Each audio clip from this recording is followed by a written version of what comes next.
whether you have something called a lead magnet, a freebie, an opt-in, a free source, an ethical bribe, whatever you want to call it. This is a topic that entrepreneurs deal with quite a bit. And Claudia and I are going to talk today about lead magnets, why you need one, do you need one, what kind do you need? And if you have done a lead magnet in the past and it hasn't worked, we'll address that too. We're going to kind of just chit chat about all things lead magnets. Hello, my friend. Hello, how are you doing? Ethical bribe. I think that's an oxymoron, but anyway. Right. Let's talk about the problems with lead magnets. So I'm going to be transparent and say I have a lead magnet that works now and is really bringing me the right kinds of people to my list. But for years, I had no good lead magnet. How about you? I have a wonderful lead magnet that I am not pushing. Why don't you push yours? Well, I had a lot of technical problems setting it up with the mailing service and all that stuff, and then I got discouraged. But I was reviewing it these days, and I was like, this is really good. People is going to really have, benefit from it. So talking about ethical bribes, I need to put it out in the world. Yeah. So when we are looking at our clients' lead magnets, what are some of the problems you see with people's opt-ins or lead magnets? We'll just call them lead magnets today. Okay. What I see is they don't know what makes a good lead magnet. That's the first question. So they either do things that are too long and too complicated and that are not good for a lead magnet, or they just start to brainstorm with themselves about the idea and they don't do anything. So those are the two biggest things that I see. They spend too much time, you mean like wondering the ideas and working the ideas rather than taking action? Yeah, I see that all the time too.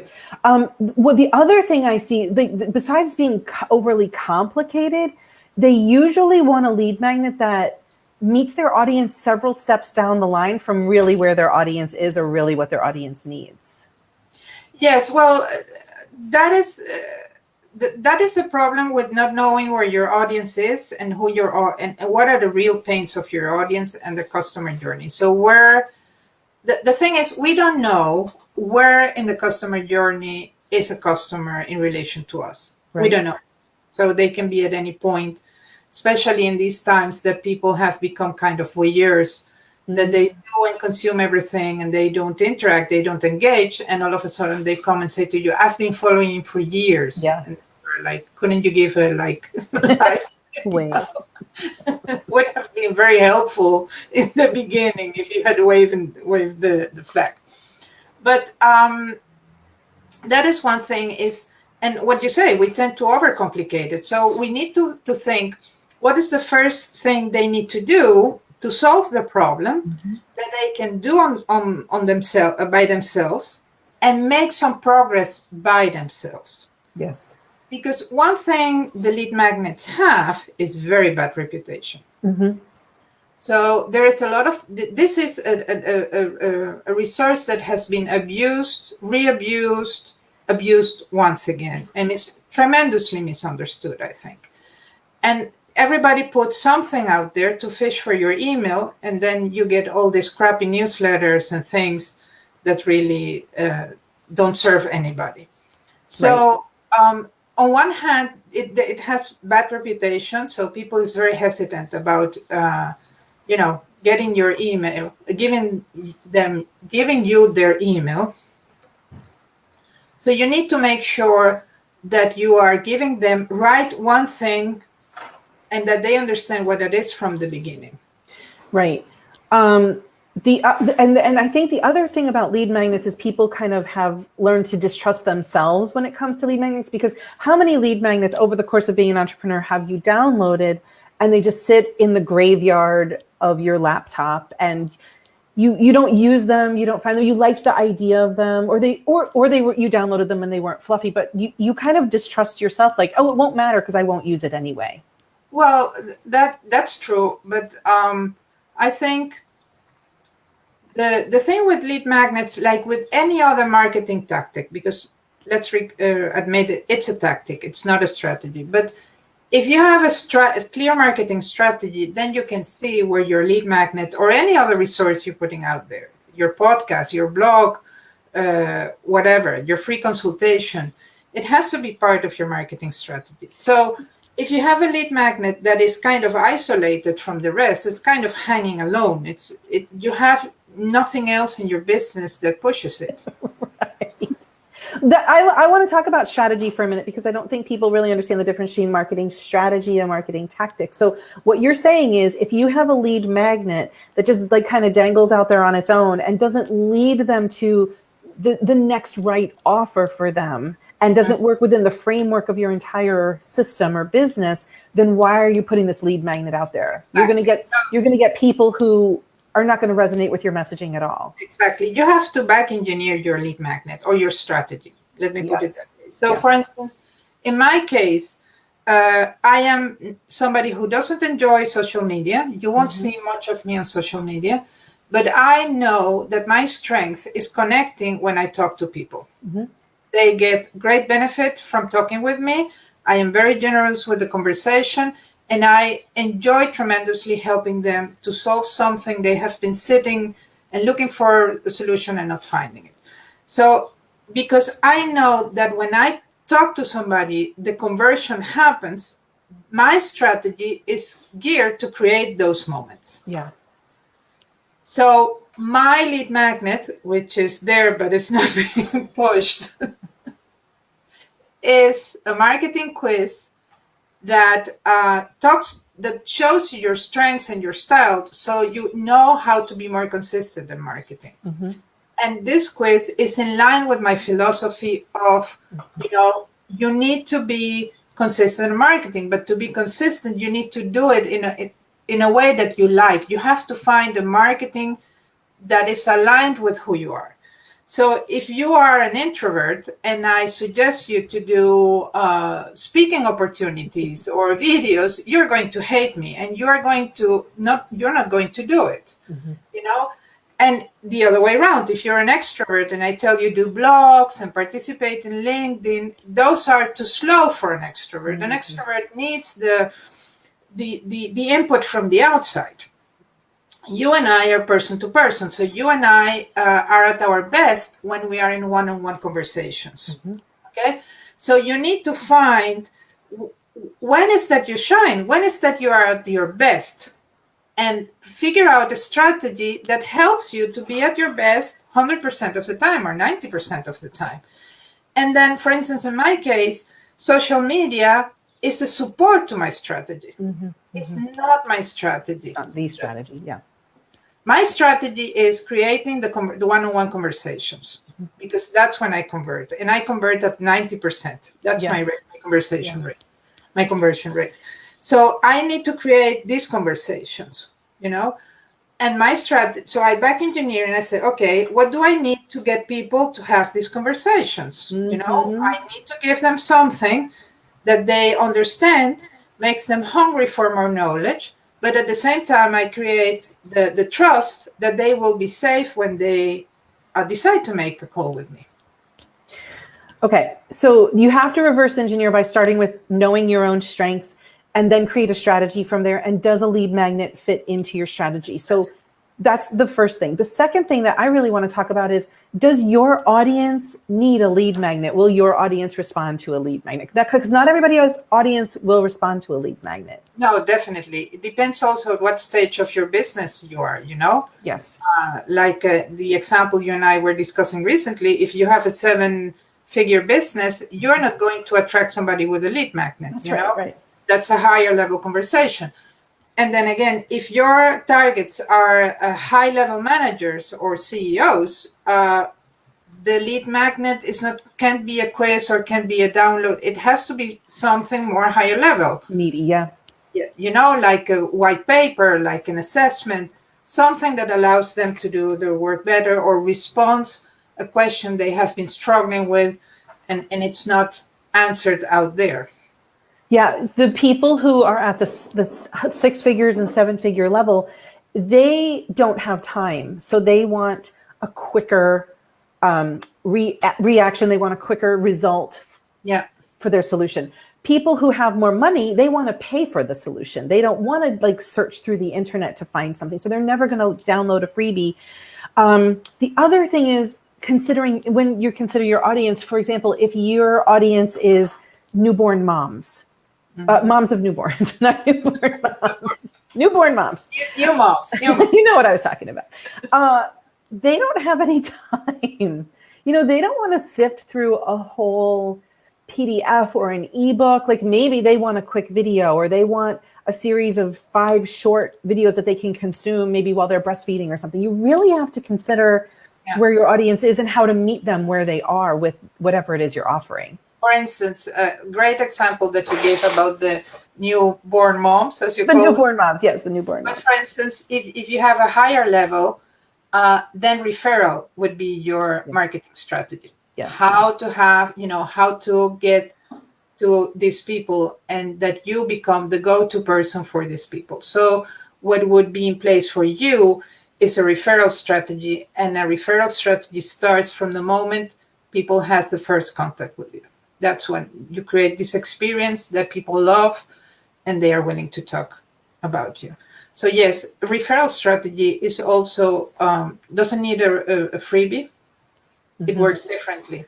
So not everybody needs a freebie. Right. And the other thing is considering what you're selling. So if you're selling only very high end, like luxury coaching, basically, say you're like, you have a high level program that costs a lot of money. Do you need thousands and thousands and thousands of people joining your list? Or would a referral be better for you, of a more high quality lead for you, because that person's going to be more likely to buy from you? So I think people sometimes jump into lead magnets thinking, I have to have one. But if it doesn't fit into your style or your strategy or your audience, it's a huge waste of time for you. Yeah, definitely. And you know what? For instance, these high-level people, and then again, I'm talking about CEOs, high-level managers, or people in industries where discretion is paramount, like finance or like medicine, research, that kind of stuff. They are not going to put a social post, I'm looking a coach that does this and this and this. So they want to keep their problem very, very well managed. That's true. It would be translated as might be interpreted as a weakness. So then again, you need to find ways how to reach this audience in a way that they feel safe, and a freebie is definitely not. Yeah, that's such a good insight too. So the other thing I want to talk about with freebies is what to actually put in them, because a lot of times we're promised something in a freebie that is not delivered to us. One of my personal beefs with freebies is when I download a freebie and I'm immediately sold to, like within the first 1 or 2. And that's like my preference. I don't want to be sold to. I want to develop relationships, probably because I'm a person-to-person style. But also, so when I have developed my freebie and the follow-up sequence, the welcome sequence, I'm very clear. I say, you will not be sold to. I'm not offering anything except help. You'll get 3 emails. Like I really try to be transparent about it. And that was important to me. But again, that goes along with my personality. So my freebie was very much designed around my personality. I wanted people to download something and be able to take an action, like a small action, but an action. And so I think that we have to consider when we're creating our own freebies, what is the one little baby, because they can't do more than a baby step from these freebies. Definitely. Yes, then it becomes overwhelming. And the thing is, because freebies tap into a problem you have, it becomes very confrontational with yourself. So like you are, for instance, people that does marketing, the people that work with me have been following gurus and doing everything the gurus say to no avail. Yes. So when you, through your freebie, you kind of rub this in. Agitate the pain. Yes. It can be counterproductive. So that's why the baby step is so important, because then they won't feel overwhelmed, and they feel, okay, this is a problem I can still do something about, whether on my own or with somebody's help. It kind of gives them hope. In this world where everybody's giving you solutions that might or might not help, if you give them a step that they can act on and get results from, you start to grow your trust with this person. Yes. Your marketing is a pillar in marketing. Yeah, you're developing trust. That's the biggest one. You know, I got an email from somebody on my list the other day who said she spent like a week decluttering her email, and she said, you're one of 3 people that I kept from all of the coaches that I follow because I trust you. You're very transparent. You give value. And then I got another email from somebody saying, I've downloaded your freebie and I haven't done anything with it yet, but it made me think differently about how I'm approaching content. And that alone was a shift for this person. Maybe they haven't like outlined it, and they probably need my help, but they're not ready. People, my life cycle for when somebody joins my list after downloading my lead magnet is about 8 to 12 months. So it really takes a long time for people to develop trust. And so that's another thing to consider when you download your lead magnet. Like, do you know what the life cycle is of somebody before they'll commit to actually working with you? Well, that is one side. The other side is how urgent is the pain for you to act on it? Because I became your client within 2 emails. You did. Yes, you did. But you were ready. But most people, for them, you're a marketer who wanted content help, right? Yes. But most people, they tell themselves, oh, this is a pain that I have, but it's not really that important. So yes, how urgent is the pain that your people are dealing with? Again, that's a great question to ask yourself with the lead magnet. And I remember having downloaded your freebie, and I sent you an email like, this is the specific problem I'm dealing with. Down the road, are you going to deal with this problem as well? And you immediately said, the real problem you have is that you create too much how content. You know, so what I liked was the way that you very quickly could see what was my issue with creating content, and that I was putting my energy in the, I wouldn't say wrong type of content, because how content is useful at some times. Sure. But if that's the thickest of your content generation, then people won't come to you. But then again, the pain for me was big, because that was one of the goals I had for this year, you know, get a hold of my content creation process. So that's your freebie came in the right moment for me. And in the customer cycle with you, I was just in awareness. But the email exchange with you, where you spotted my problem right away, and it wasn't an automatic email, it was you and and not anybody, allowed to create the trust practically immediately. And here we are having our weekly chit chats. Thanks. The other thing that I want to talk about with lead magnets is I often say, if you can meet your client at step 0 before they've taken any action, they're on the awareness journey of their problem, but what's the step 0 for them? But it's interesting with my people, they think step 0 is that they need a process for content. And that's what I give them. I give them a solution to frame out their content and plan it for a month, right? Actually, when I start working with them, I back them up a few steps, because there's usually some holes in some foundations. So I actually don't meet them at step 0, because they don't want step 0. They don't think they need step 0. You know what I mean? So it's really about, where does your audience think that the solution is? Yes, you have to give them what they think they need, and then you can give them what they actually need. Yes. When I have my discovery calls, I ask different questions that allow me to diagnose what is the problem. So at the end, I say, okay, the reason why you don't have results is because A, B, C, and D. So that lays out the whole problem for them, and they know where they are, and they know where they need to be. So what I give them is a clear path from A to B, because they have been walking in circles, doing everything what the gurus tell them, and they are tired. So the main question is, can somebody tell me what to do to get results without needing to reinvent the wheel or starting from 0 again? That's what you do. So that is what I do, and that is the question they have. So when you have done your buying persona, what? It always comes back to that. The recurring topic in our conversations, you know the problem they are dealing with. And then it's easy for you to say what is their problem zero and what is your problem zero, and where do That's right. That's so true. where do they meet?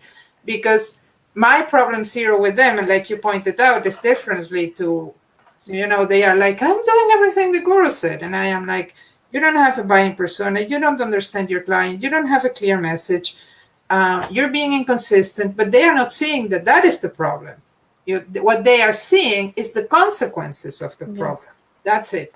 So you need to see and understand how they describe the problem so that you can jump on that and then make the necessary links. And show them the pieces that they may have been missing at the foundation, which I have to say is troublesome for some people. And I actually had a conversation with somebody the other day who's like, oh, I don't want to redo all of this stuff because I already did my website and I already have my branding done. And so, but if it's not working, it's not working. We have to clean it up. Yeah. Yeah. But then again, this is straying from the topic, but if you're working with somebody who's helping you with your branding and your website and they don't see these. Yeah. I know. I always think about that. Then you're like, hello, how can you as a branding expert not see the gaps, not see that your client is not clear, that the message you have, that's fuzzy. That's the problem with branding, that people focus too much on the external expressions of the branding, which is the logo, the colors, the site, and all that stuff. Yeah. But they don't do the groundwork. And that's exactly the same problem that you have in marketing and you have in content. It's people doesn't do the groundwork. Well, it's the problem that we have with lead magnets too, because people will come up with an idea and spend all this time hiring a designer to make a beautiful lead magnet that doesn't work because they haven't tested it and they haven't thought about their audience and they haven't thought about what it's driving people to. So I guess ultimately what we really want people to take away from when you're designing a lead magnet is to think about, does your audience need a lead magnet? That's the first one. And then what are you driving them to? Does it work with the next offer that you're going to give them? And does it solve their perceived problem? I think that's it. It doesn't have to solve all their problems. That used to really paralyze me. A lead magnet I thought had to solve all of their problems and I would just get lost in the weeds. But does it solve their perceived problem that they can take a step on in that moment? Yes, and then, don't put a lot of time and money, put thought. But, the visual aspect of it, you can keep it to a minimum until it works and you have tweaked it and you know what works. Then when it's up and running and you know what works, then invest money in it. So for instance, to give you a tip, I have a marketing style quiz and it's on Interact. Interact has a payment plan and has a free plan. Mm-hmm. I started free and then I went to payment. And because I had all the technical problems with the mail delivery and all that stuff, I stopped the payment plan. So what I was like, okay, how do I do it? I set up my quiz completely with train track and everything without paying it. So, there are ways around it. You don't need to spend a lot of money. You don't need to put all your resources in that, especially if it's not delivering the results you want. When it's delivering the results you want, then beautify it, automate it, do whatever you want to. Yeah, make sure it works first. Yes. I'm going to say, if you think that you have a lead magnet, I know that Claudia is going to agree with me on this. Is it using the words that your audience has used to describe their problem? Does it actually solve an early, easy to solve problem for them to develop trust in you? If you are solving a problem that's nowhere on your signature system, like it's nowhere that you are actually going to be working with them, then it's a complete waste of time for everybody. So if you're struggling with any of these things, knowing what your audience really is, what they say, what your signature system is, then that's what Claudia and I help you with. And so I'm going to actually put your link here because if know if your freebies not working, make an appointment with Jen because she's a genius at ironing out all the kinks in your signatures in your freebie. Oh yeah, and your sequence really in no time. That's super fun. No, that's fun for me too. Oh, I just did that with you, didn't I? I forgot we just did that. And the thing was, though, the best part of working with you on your freebie, because I was like, oh, you say that they're going to get this, but they actually get this and blah, blah, blah, blah, blah, was you're so coachable. You were just like, I all right, fine. And you just did it. You just changed it, and but that's the thing. you didn't take it personally. When you have the luxury of having somebody looking at your thing from the outside, unbiased, with fresh eyes, that is the best present you can give to your freebie or to your marketing or to your business. Hire somebody that helps you to see your business from the outer side, how other people sees your business, how other people sees and experiences your lead magnet, how other people sees and experiences your content. I wrote a blog post that you manage with a couple of tweaks to turn into 4 blog posts that made my life in principle very miserable because I had to work more. But now I have, with the same effort, I have 4 blog posts. So, yes, and probably like 20 social posts from that too. Oh, yeah. Yes, I showed you how to do that today. Don't give me that crap. I already showed you how to do that. All right. So I will. I have put Claudia's link there, but I've also invited you. If you have a lead magnet that's not working, I actually have this little thing that I do called an audit, a feedback audit, and I can give you feedback. You can tweak it. We can talk about it. It's actually pretty fun and easy. But if you have questions about lead magnets or you have comments, please tag us and leave them below because we love to answer your questions. And we'll be back next week. And I don't know what we'll be talking about, but it'll be good. Bye, everybody. Bye.